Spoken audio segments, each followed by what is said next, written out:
Argentina ও কলম্বিয়ার মধ্যকার ফাইনালটি বাংলাদেশ সময় সকাল ৬টায় শুরু হওয়ার কথা থাকলেও দর্শকদের চাপের কারণে তৈরি হওয়া বিশৃঙ্খলা পরিস্থিতি সামাল দিতে প্রথমে আধ ঘন্টা পিছিয়ে দেওয়া হয় ম্যাচটি, অর্থাৎ ৬টা ৩০ মিনিটে শুরু হওয়ার কথা ছিল।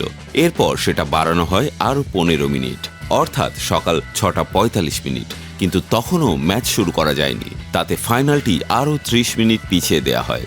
বাংলাদেশ সময় সকাল ৭টা ১৫ মিনিটে শুরু হয় প্রত্যাশিত ফাইনালটি। এরকম চূড়ান্ত অব্যবস্থাপনা নিয়ে কিভাবে ২০২৬ সালে আমেরিকায় ফুটবল বিশ্বকাপ আয়োজন করা হবে তা নিয়ে প্রশ্ন উঠে গেল। মায়ামির হার্ড রক স্টেডিয়ামের বাইরে কলম্বিয়ান উগ্র সমর্থকদের তোপের মুখে পড়েছে আর্জেন্টিনার ভক্তরা। একাধিক ছবিতে নারী ও শিশুদের নাজেহাল অবস্থার ছবিও প্রকাশ পেয়েছে। তাদেরকে থামাতে বেগ পেতে হয় মায়ামির হার্ড রক স্টেডিয়ামের নিরাপত্তা কর্মীদের। কলম্বিয়ান অধ্যুষিত সেই অঞ্চলের অনেকেই ফাইনালের ভেন্যুতে প্রবেশের চেষ্টা চালান, ফলে তৈরি হয় এক বিশৃঙ্খল পরিস্থিতি। সেখানে দেখা যায় অসংখ্য কলম্বিয়ান সমর্থক বিনা টিকিটে প্রবেশের চেষ্টা করে। এর ফলে সেখানে হট্টগোল বাধে। কলম্বিয়ান ভক্তদের অনেকেই ঢুকে পড়েন বিনা টিকিটে। পুরো বিষয়টি নিয়ে সেখানে তৈরি হয় জটিল পরিস্থিতি।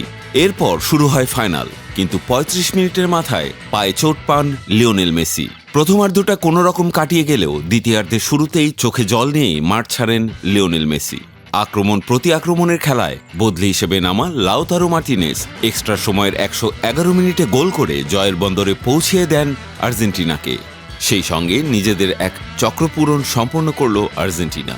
২০২১ সালের কোপা আমেরিকা, ২০২২ সালের বিশ্বকাপ আর ২০২৪ সালের কোপা আমেরিকা টানা ৩ আন্তর্জাতিক ট্রফি জয়ের এক বিরল রেকর্ড গড়ল আর্জেন্টিনা।